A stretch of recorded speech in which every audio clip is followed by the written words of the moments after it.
If Adam is defined as a ungenerated, for which is defined as not reformed, for which is defined as not changed for the better, then wouldn't Adam be the reason why a brother is not a brother's keeper?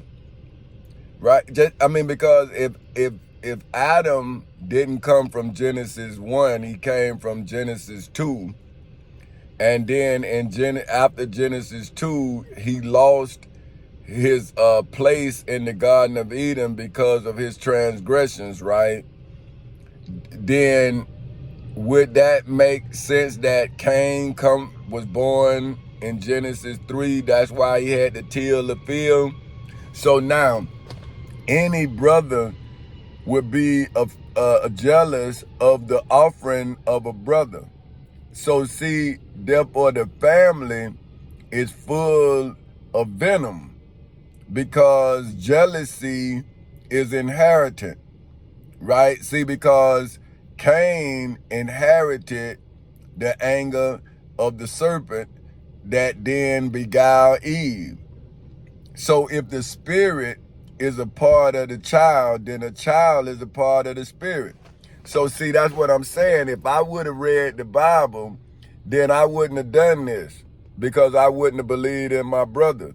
I wouldn't have believed in my friends. See, because I always believed in myself, but I figured that my friends would see the truth only if I could show it to them, right? But see, the problem with showing somebody something they don't want to see is no matter where you place what they don't want to see, they're going to look away from it. And see, by these people looking away for whatever reason they done looked away, now I understand Cain and Abel from a different perspective. See, I'm saying when I read the author of Cain and Abel's story is Moses. But when I look at the difference between Moses and Aaron, his brother, is that Aaron was a tiller of the field. See, he was a tiller of the ground. He was a slave. Now his brother got saved, you understand, by his mother putting him in the Nile and his sister rescuing him. So right there, Aaron had a little animosity towards Moses because he knew Moses was his brother, but Moses didn't know that was his brother. But when Moses found out that was his people, look what Moses did. See, I'm saying the fact thereof. See, when Moses saw that he could do something, Moses did what he could.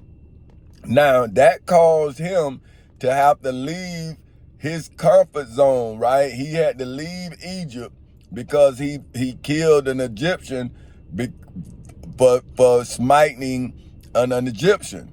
And he buried the Egyptian for smiting an Israelite. So that's the same thing like me, right? I was working for the post office, but every time I seen them hurting my people, like Jesus said, the least of these, then I used my divine wisdom to then reveal the spirit of Cain, right? The spirit of the serpent, the spirit of the high priest Caiaphas, the Pharisees, the chief priests, the high priests, the scribes, and the elders. But now everybody's questioning my view, right? But I'm saying, hey, whatever you questioning my view on, are you questioning my life, or you are questioning my opinion of your life? See, because I'm saying the only reason why I'm even trying to understand Cain versus Abel is because of my brothers and my friends. See, if you don't see the male problem, then you become a problem for males. You see what I'm saying? See, if you don't see the way the devil has manipulated men against men, then you'll never see the spiritual manipulation that won't let brothers be their keepers or brothers. You see what I'm saying? See, I called my brothers and they put me in a mental hospital. Now, did they even like take a moment and say, well, man, my brother called me. My brother put the Macedonia call and asked me to help him. And what I did is I put him in a mental hospital. Now, what kind of person would do that? Like, what kind of person would slander his brother after his brother asked for help? It's got to be the Cain spirit. See, it doesn't matter how old you are. See, it's your offering that Cain is mad with.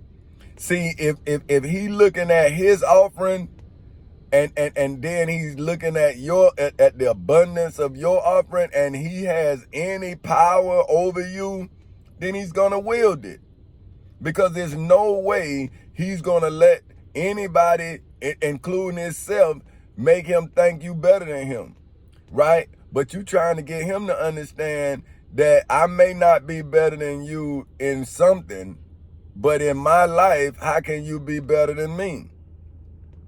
See, this is my life. So in my life, how can you be better at being Tommy Chancey Castle Sr.